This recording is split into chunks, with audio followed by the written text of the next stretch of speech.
Hi, my name is Marcus, and welcome to Servant King. This confusion program is called God, Confusion of God. Now, this will be a shorter program because we really don't know much about God, unless, of course, we make up stuff, which a lot of people seem to do. You will recall when I first started trying to figure out things, I was having a hard time with words. I was finding that words mean this or that, and in law it would mean something else.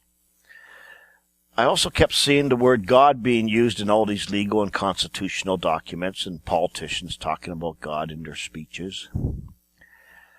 I see that politicians are making oaths that end with, "So help me God." People in court say, "I will tell the truth, so help me God." Our Queen claims to rule over us by the grace of God. And I'm thinking, what does God have to do with the law? Law is made in the legislature or Congress, the House of Commons or the House of Representatives. Laws are an act of Parliament or an act of Congress. I know for certain that God doesn't live there. That's the people's house. That's not God's house.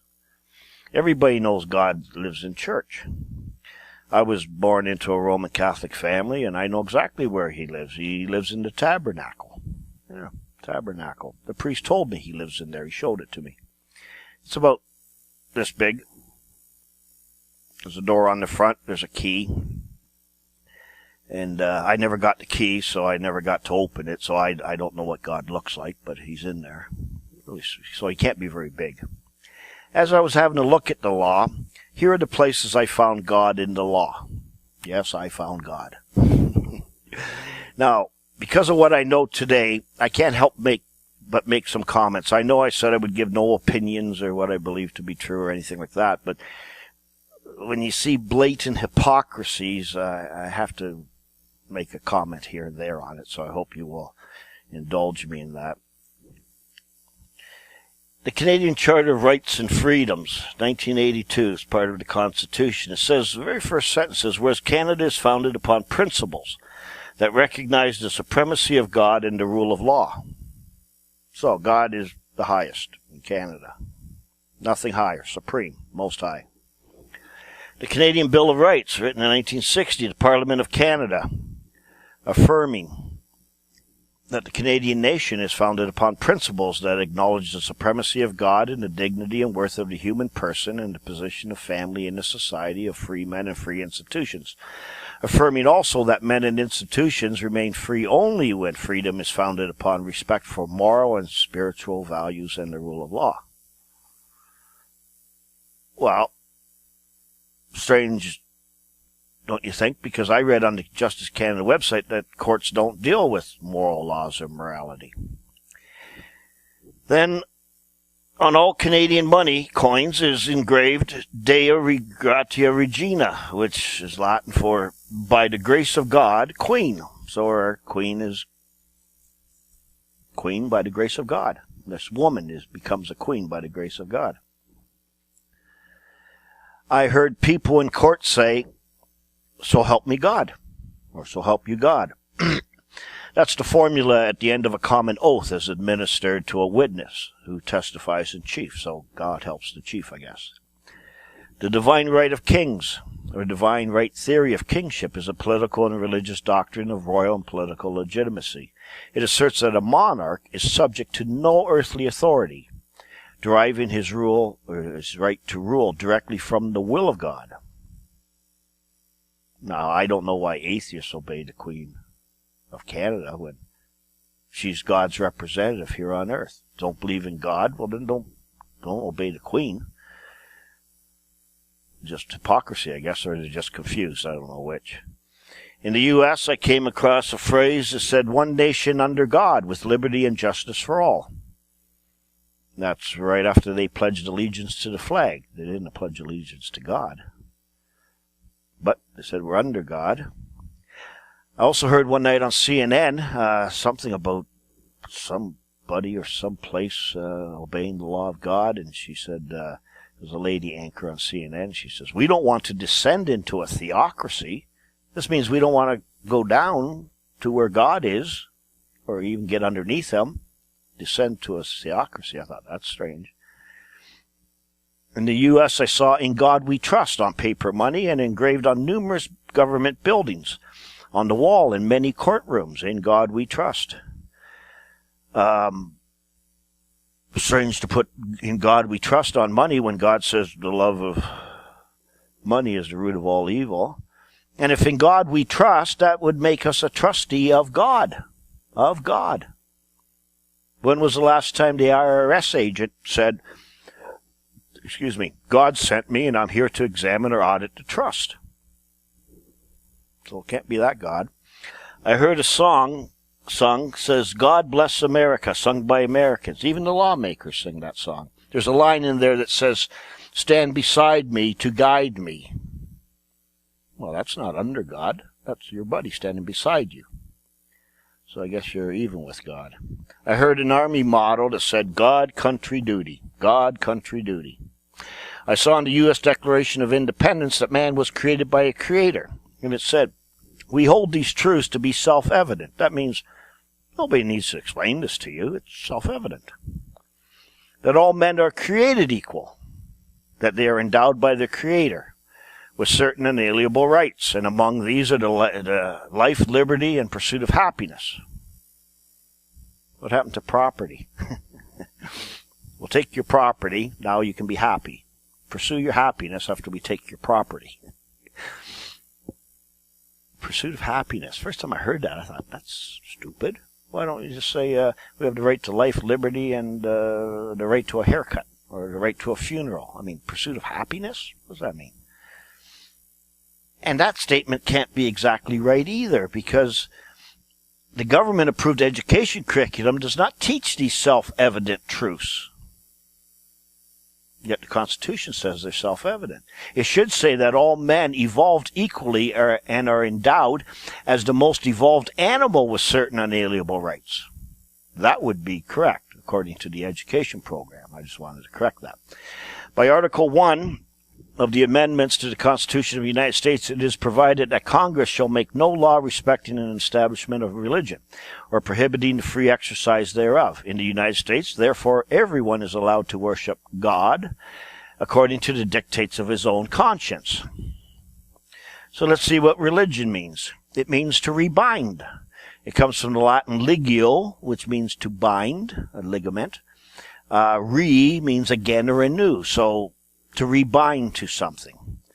In essence, it means to hold or bind or bond yourself to something new, to become something new or move from one state to another, to be part of something by binding to it. In other words, you have to hold it. You have to hold on to it. When you bind to something, you become part of the thing. It is the bond that holds you in place.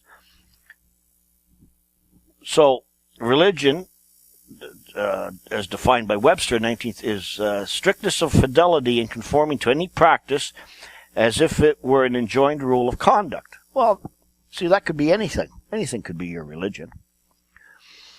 So how does the word religion tie in with God? Well, it doesn't. Your local golf club can be your religion if you are a member. Religion just means you are enjoined by a rule of conduct and conform to the practices and so forth. So a religion could involve God or not involve God. Well, it depends what your religion is. Now, no matter what I say, for religious people, you'll still believe that religion is a belief in God. But it's not. You could be a member of no religion and still believe or know the truth about God. And have no religion. Do it all just by yourself. Where else did I see God in law or government? As you walk up the steps to the building, which houses the U.S. Supreme Court, you can see near the top of the building a row of world's lawgivers, and each one is facing one in the middle that is facing forward with a frontal view. It is Moses, and he is holding the Ten Commandments. This is not God, it's only Moses, but pretty close. I think Moses knew God.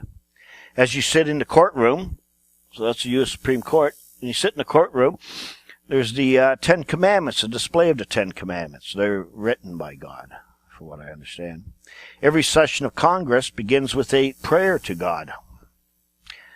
by a paid preacher whose salary has been paid by the taxpayer since 1777. I saw during the Amanda Knox trial in Italy, if you watch that, they had a big crucifix hanging on the wall behind the, I was going to say altar, but whatever, the bench. And I know that's not God, it's only his son, but still pretty close. He was just hanging there dead on the cross. I've seen a Bible in every courtroom. That's supposed to be the Word of God.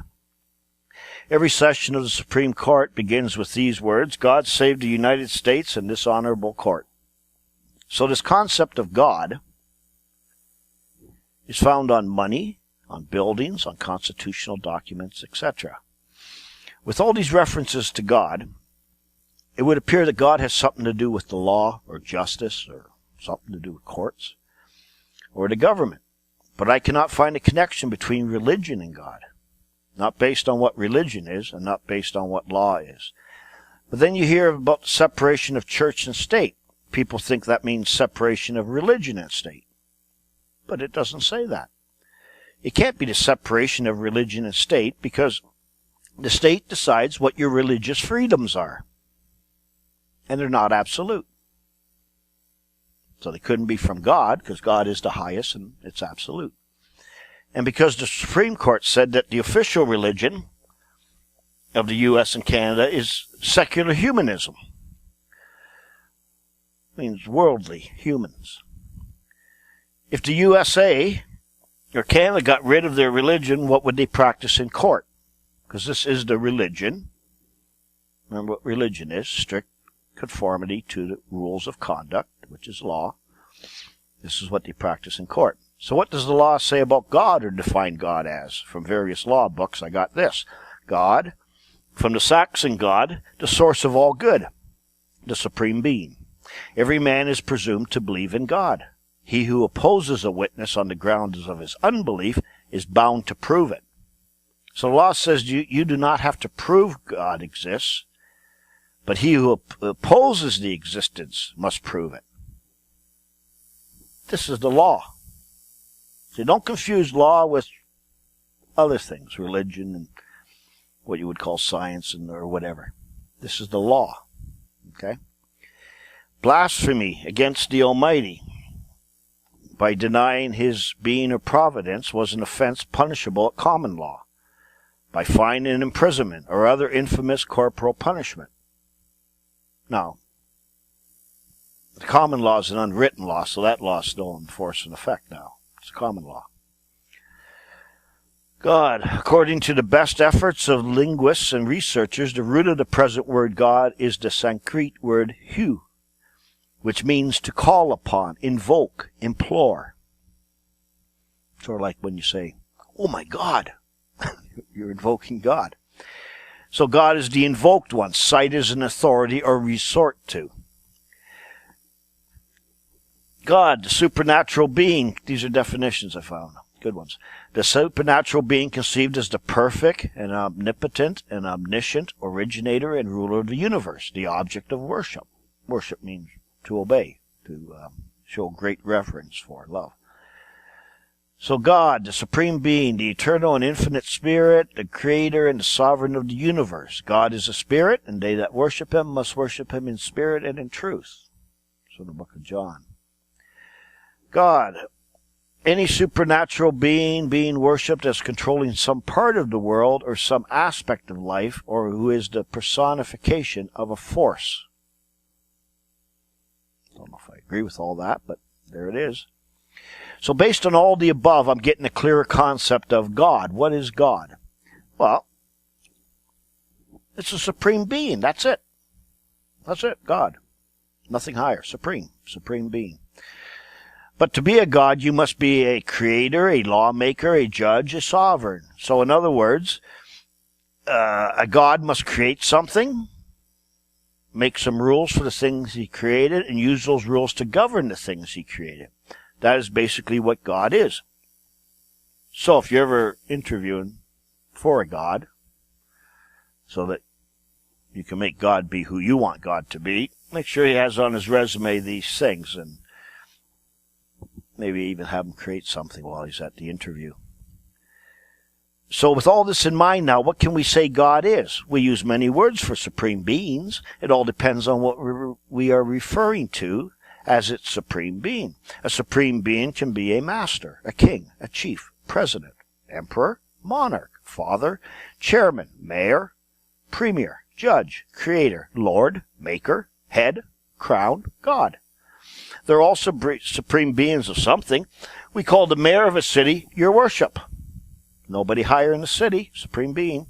We call justices of peace your worship. We call judges your honor or my lord. We call the man who wrote our Constitution our founding father. And on it goes. These are all supreme beings of something. I also learned that law comes from a sovereign, a God power. That would now make sense. So what is a sovereign? Again, from the law books, a sovereign is a supreme lord or ruler, one who possesses the highest authority without control. That's a sovereign. A chief ruler with supreme power, one possessing sovereignty.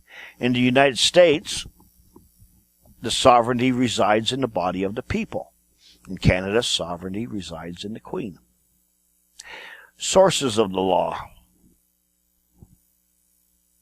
By this expression, it is understood the authority from which the law derives its force. So in the U.S. and Canada, the power of making all laws is in the people, or their representatives, and none can have any force whatever which is derived from any other source.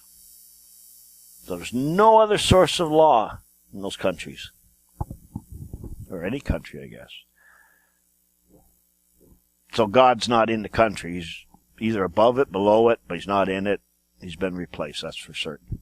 Okay, now it's becoming clear. Now I understand the separation of church and state. The God of the U.S. and the God of Canada stated in documents cannot be the God religious people think of as God. It's not possible. Under religious freedom rights, man decides if you can obey the law of God. What? You decide if someone else can obey the law of God. Well, that puts you higher than God, doesn't it?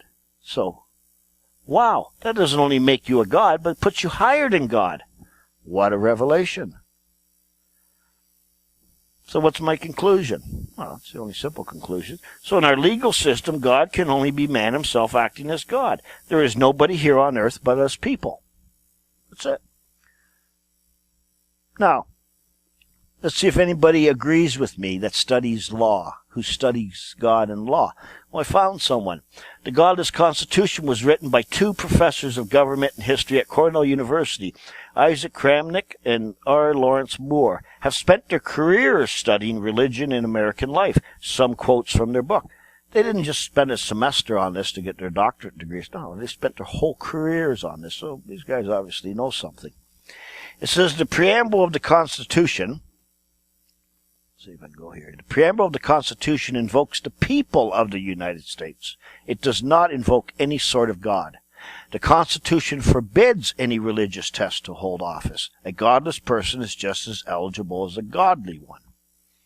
Well, I'm not sure if these guys understand the difference between religion and God, but the original model of the United States was secular. E pluribus unum.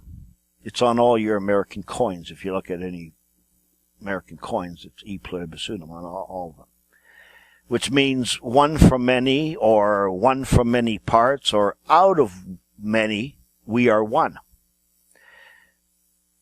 Of course, my little bit of religious training, younger days, I learned the opposite. It was out of one, we are many. So everything's just backwards, upside down, exactly opposite. These guys also had this letter, and this was interesting. It was written by John Adams to Thomas Jefferson. I think that's from the Adams family. I don't know. I heard he's one of the founding fathers. And what did he write? I don't know if you can read that or not, but I'll read it for you. It says, the United States of America have exhibited perhaps the first example of governments erected on the simple principles of nature. And if men are now sufficiently enlightened to disabuse themselves of artifice, imposture, hypocrisy, and superstition, they will consider this event as an era in their history. Although the detail of the formation of the American governments is at present little known or regarded in Europe or in America, it may hereafter become an object of curiosity. It will never be pretended that any persons employed in that service had interviews with the gods, or were in any degree under the influence of heaven, more than those that work upon ships or houses, or labor in merchandise or agriculture. It will forever be acknowledged that these governments were contrived merely by the use of reason and the senses. Wow. I thought you said in God we trust. I thought you said you were a nation under God. 13 governments of the original states, thus founded on the natural authority of the people alone, without a pretense of miracle or mystery, and which are destined to spread over the north part of the whole quarter of the globe and are a great point gained in the favor of the rights of man. What happened to the supremacy of God? Let us look now at what Canadian law professors from university law schools say about the supremacy of God. These are all quotes. There were so many of them in these articles I couldn't put them all here. I'd be here for a long time. These are all quotes from chief justices of the Supreme Court, of federal courts, provincial courts, courts of appeal, constitutional law scholars, law professors, politicians, scholars in constitutional law. There is no source of thinking or authority on this topic that's any higher. And this one article was called The Embarrassing Preamble, Understanding the Supremacy of God. Now, I'm going to read this as if there is a God. Why? Because the Constitution says there is. Do I know if there's a God? It doesn't matter what I think. The Constitution says there is. And the Constitution is the supreme law of the land. This is the law. So it doesn't matter what I think. It starts off and it says, at the outset of Canada's most venerated human rights document, the Canadian Charter of Rights and Freedoms is a short but profound declaration. Canada is founded upon principles that recognize the supremacy of God and the rule of law. This reference to the supremacy of God and the rule of law, of course, appears in the preamble, the part of the Constitution that the Supreme Court of Canada has called the Grand Entrance Hall to the Castle of the Constitution. Excuse me. Wherein the political theory which the Act embodies is found. Accordingly, the rule of law has played a rather remarkable role in the jurisprudence of the courts, most noticeably the Supreme Court. It has been called a fundamental postulate of our constitutional structure, a notion that comprises indispensable elements of civilized life and a principle with profound constitutional and political significance. In stark contrast, the supremacy of God has suffered a much different fate.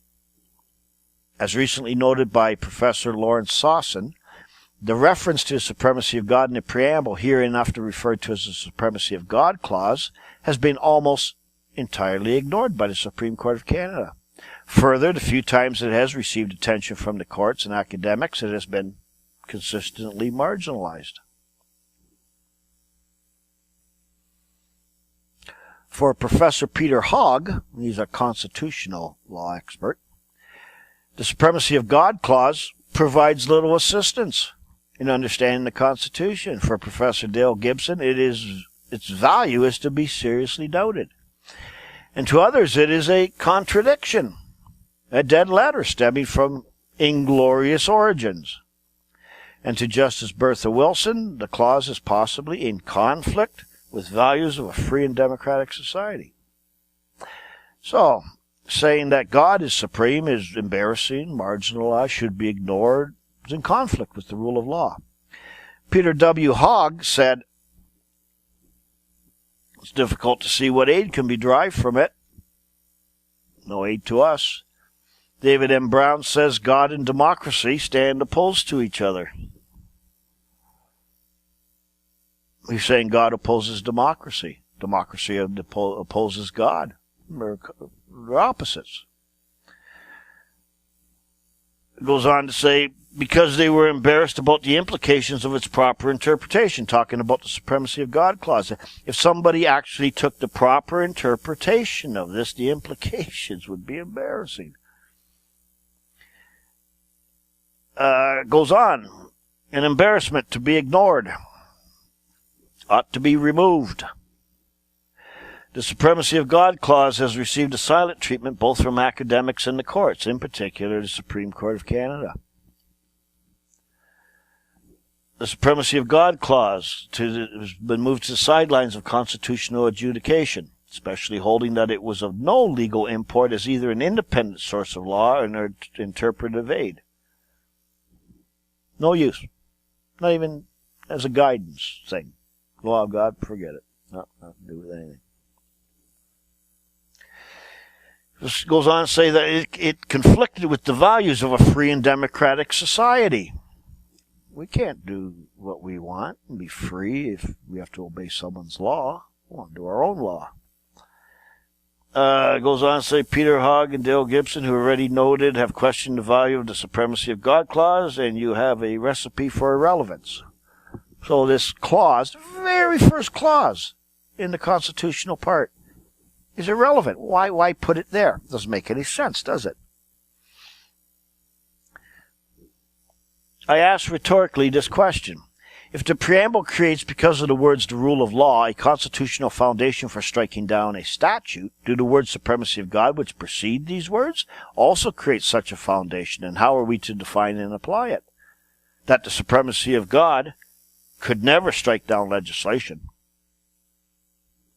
God can never strike down what you want to do. Impossible. References to religion in American law and politics, what the United States Supreme Court has called ceremonial deism. That's what your religion is. That's what the Supreme Court calls it.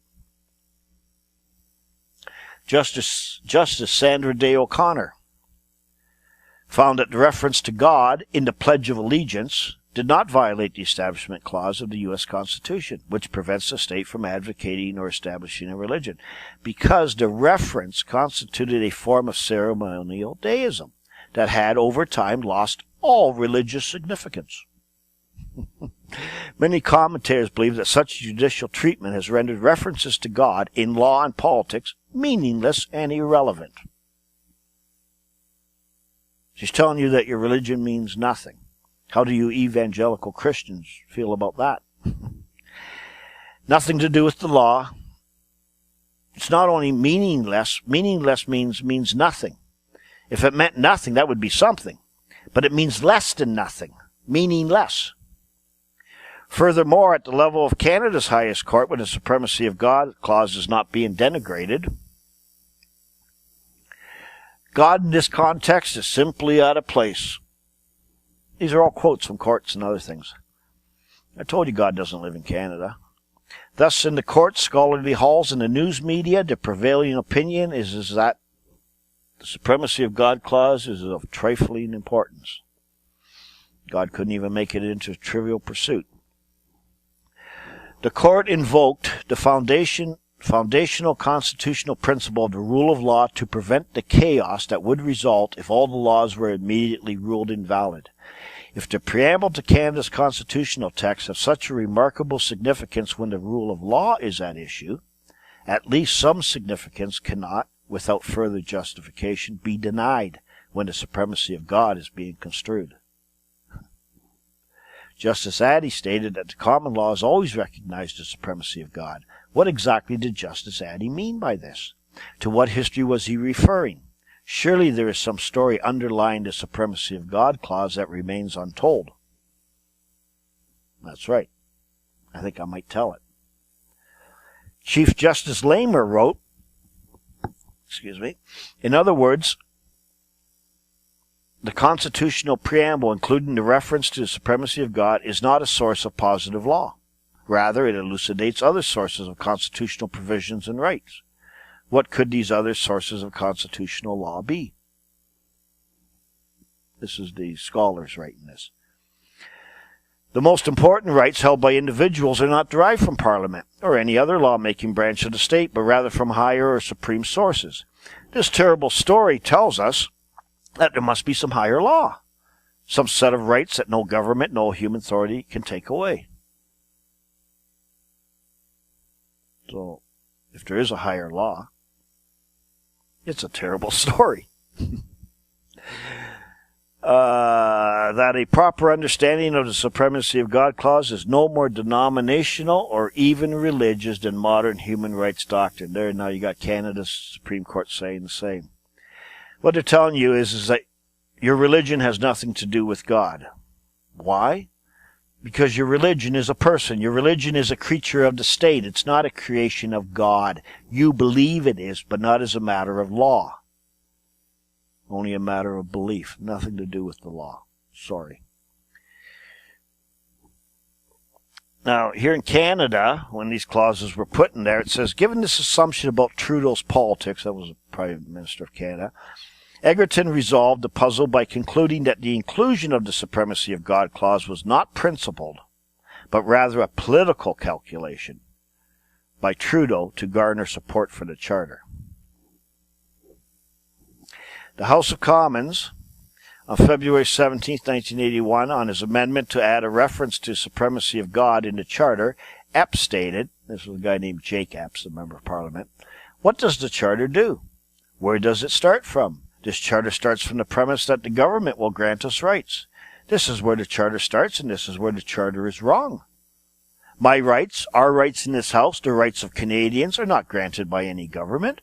It is for that reason that we move an amendment, not only because the Right Honourable John Diefenbaker, the then leader of this party and the Prime Minister of this country, had entrenched in the Canadian Bill of Rights, but because the philosophy understanding the Charter was right. What it did say was that every human being created in the image of God has certain inalienable rights. Now, after I read that, I don't know who this Jake Epps is. So I go out on the internet, who's Jake Epps? Now, we know 99 or 90% of all the members of Parliament are lawyers and so forth. And I said, this guy can't be a lawyer. This guy that proposed this amendment, wanted it in there, couldn't be a lawyer. So I looked him up, Jake Epps.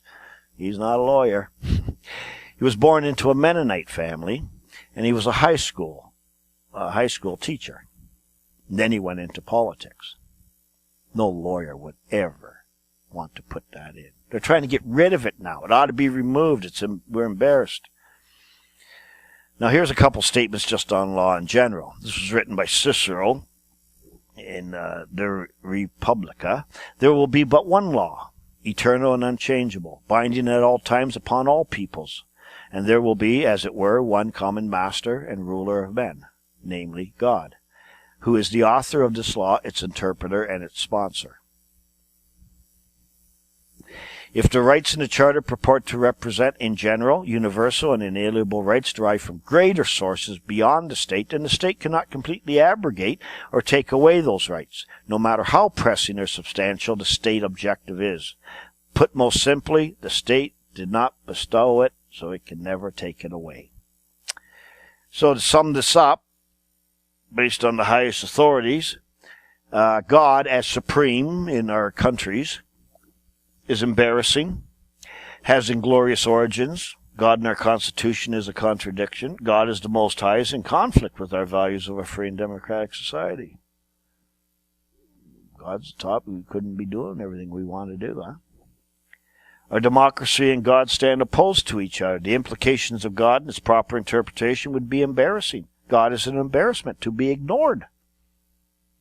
This was written, these are statements from courts, law scholars, constitutional experts.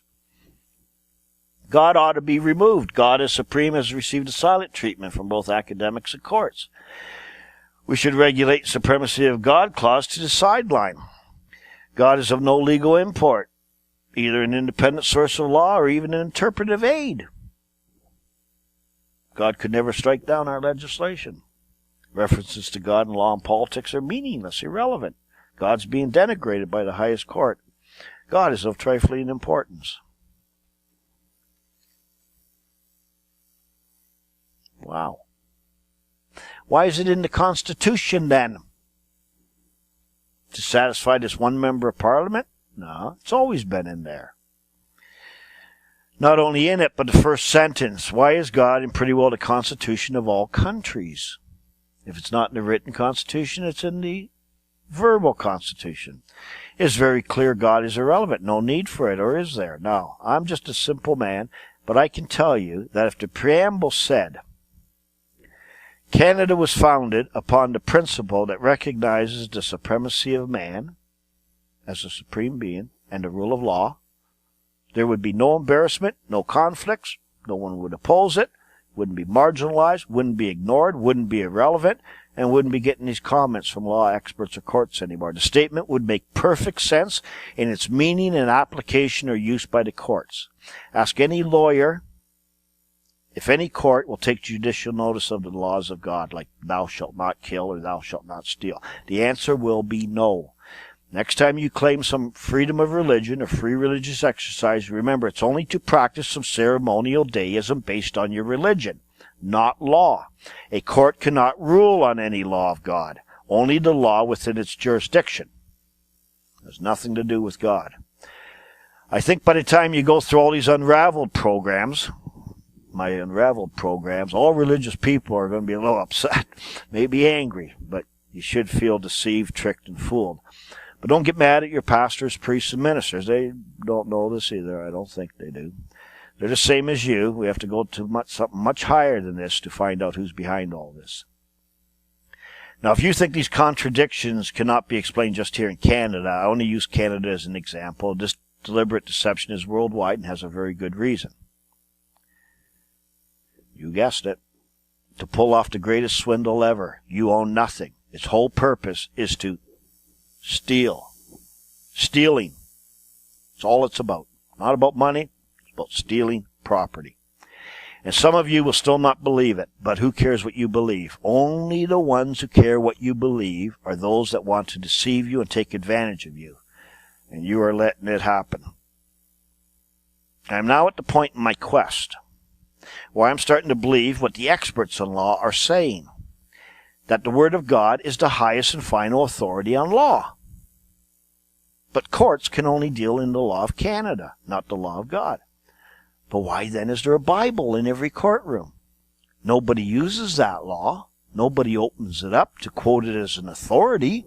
They have their own books of authority, this act, that act, and so forth. But they swear on it. They swear on the Bible. So I did some more research. Always best to go back in history to the source of things, to find things. I find out, I was raised Catholic, I find out that Catholics killed millions of people if they had the Bible or tried to read it.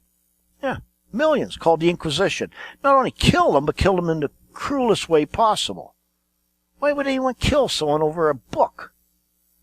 So, using my brain again, I'm thinking, what's the big deal? It's just a book. God is supposed to be good and holy and loves us. Makes you wonder. Then I learned the Roman Catholic Church declared it a sin, which means breaking the law, as late as 1962 to read the Bible. Wow. Then I had to look at the Queen of Canada and her coronation. I got every word that was said during her coronation. God is invoked all through it. Well, it must be because she claims she has a right from God. Maybe he sent her a note or something, or an apparition, I don't know. At the end, she is given the Bible, which is just called the book, and is told, this is the most valuable thing this world affords. Well, wow, again. She has one-third of the whole world. She has control of one-third of the whole world, or a quarter, whatever she has now. And this book she was given is the most valuable thing this world affords. More than all the big yachts and countries and skyscrapers and gold mines and whatever. This is the most valuable thing the world affords. She was given it. So, using my brain again, I got me the book. They're all over the place now, but nobody ever reads it. Again, I wonder why. I read what is called the Ten Commandments. A lot of people have heard of that. Now, being a Roman Catholic, I sort of knew them, not really. But there was one I'd never heard of, and it was number 2 in the top 10 list. So I go on the internet and I look up the Catholic 10 Commandments. Sure enough, number 2's not there. It's in the book, but it's not in the Catholic 10 Commandments. So, instead what they did was they deleted the second commandment. They took the 10th commandment, divided it into 2 to make it 9 and 10. So, hey, look, we have 10 commandments still. But number 2 was gone.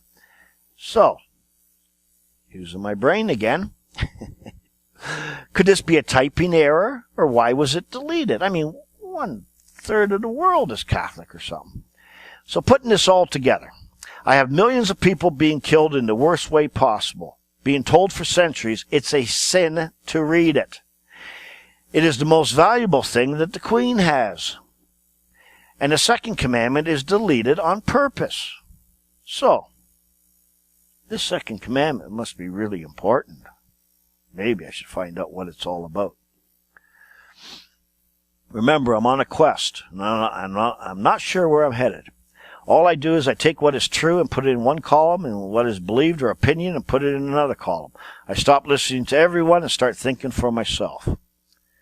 This is the point where the real blessing in disguise began for me. Do you remember, in the introduction video, I told you that much has been done so that you will not find the answer. And I said that if you do find it, much has been done to be sure you will reject it. Well, we're at that point. Remember when I said, what does God have to do with the law? I'm over 50 years old, and I never read it.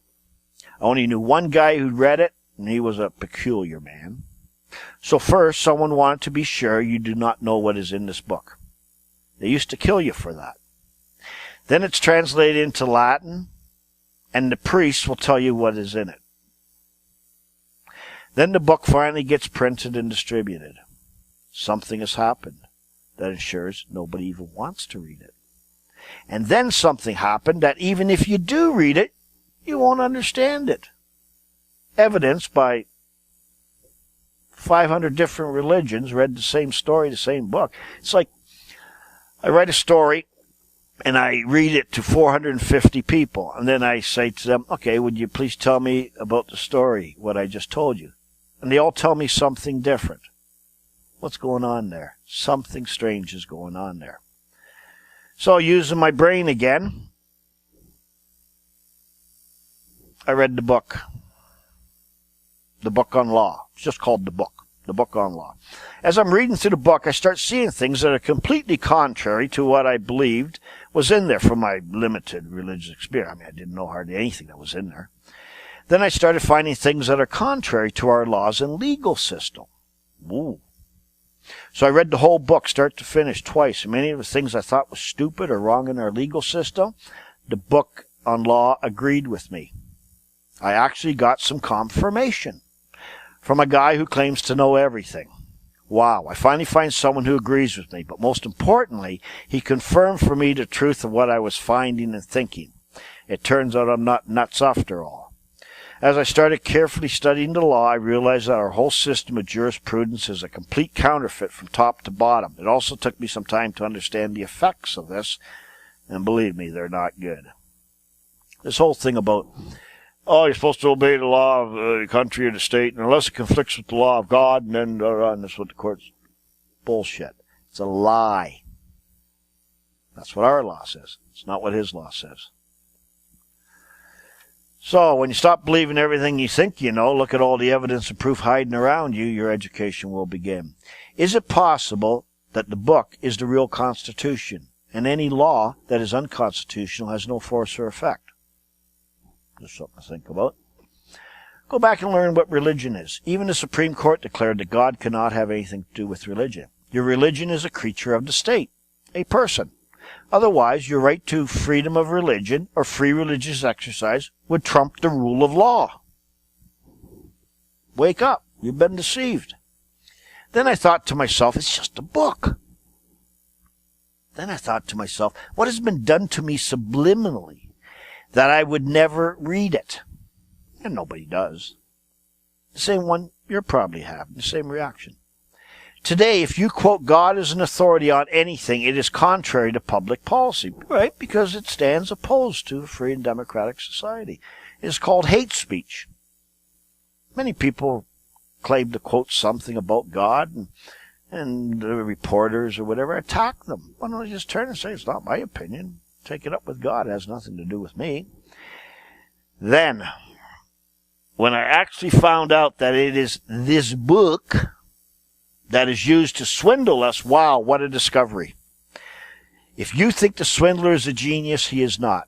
He only read about it and he's put it into action. Where did he read about it?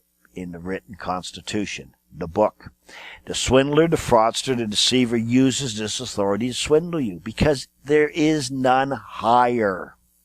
And you too can use it and the authority in here to reclaim your birthright. The deceiver uses the law to keep you ensnared in captivity. No man is more enslaved or ensnared than a man who thinks he is free. Remember, your birthright is your greatest possession. The knowledge to reclaiming it is in this book. Now let me tell you about life. You won't believe this. The life protected in your Constitution is not your life. Your state cannot give you life. You gave the state life. Your right to life, liberty, and pursuit of happiness, or here in Canada, security of the person, your right to life is not life. It's a kind of life, but it's not a living life. Let me read this to you. This comes from Black's Law Dictionary. The word life. It says, that state of animals, humans, and plants or of an organized being in which natural functions and motions are performed or in which organs are capable of performing their functions. That's life. That's real life. Human life begins at conception. Really? But the stage of pregnancy of a woman determines the conditions under which she may be entitled to an abortion free of state interference. Roe versus Wade and all the other things. Then it says life, in quotations. Protected by the federal Constitution includes all personal rights and their enjoyment of the faculties, acquiring useful knowledge, the right to marry, establish a home, and bring up children, freedom of worship, conscience, contract of occupation. Now, that all sounds good, right? The life that's protected is the state-created life. Life that came from the state. Not your real life. Show you. Turn to natural life in Black's Law Dictionary. Natural life, the period of a person's existence, considered as continuing until terminated by physical dissolution or death occurring in the course of nature. That's life. That life is used in contradistinction to that juristic and artificial conception of life as an aggregate of legal rights or the possession of a legal personality, which could be terminated by civil death. That is the extinction of personality which resulted from being attainted of treason or felony. This is the life your Constitution protects. You are giving your life to something that's not life. It is a juristic and artificial conception of life as an aggregate of legal rights or the possession of a legal personality. That's the only life your state, your country can guarantee you the right to life. The right to life, period. Not your real life. So, you people opposed to abortions, hope you heard that carefully. People on death row should listen to this also. But it's your conviction. What are you going to do about it? The conception of life that you anti-abortionists are trying to protect is not the conception of life your Supreme Court is ruling on. It's not possible. It's not within their jurisdiction. You have been deceived. You are confused. Your whole legal system is a forgery and counterfeit from top to bottom. Your being, your voice, your face, your life, your money, everything, counterfeit top to bottom. It's all fraud. But you're the fraudster. You've been deceived into committing the fraud. Nobody forced it on you. You're deceived basically by the masters of confusion. They run our societies. Remember, there's a subtlety to all this. It's hard to grasp. Now, I'm going to end the confusion videos with these statements. Just a couple statements here. You live in the constitution of all that there is. This is the constitution of all that there is. This book is not the Constitution. No. What you live in is the Constitution. This book is merely the written constitution of all that there is. There is no more creation. That's it. It's finished. Of all that there is. Man is a constituent member of the Constitution. Not by choice or by free will, but by conception of life. There is nothing you can do about it. You are a constituent member. Except be deceived. That's what you can do about it. Excuse me. You have no hope of understanding the Constitution until you can grasp the conception of life and death. Life is a mystery. Even I can't explain it. But the conception of life and death is something that is within your grasp. Life can never die. It is impossible. Why? Because it exists. Life is life. Life can only leave or depart from a thing that holds life. Then the thing is dead. The thing has no life. The Constitution that you believe you are a member of has no life. It is dead. The constituent members are persons, and the human person is as airy as the fairy ones. That's a very old statement. It is just make-believe and a conception you hold. It is your thinking, your speaking, and your acting that appears to give life to the dead, and you do not even know you are doing it. That is the end of the confusion programs. I hope you will join me in the unraveling programs. It could change your life. Till then, my name is Marcus.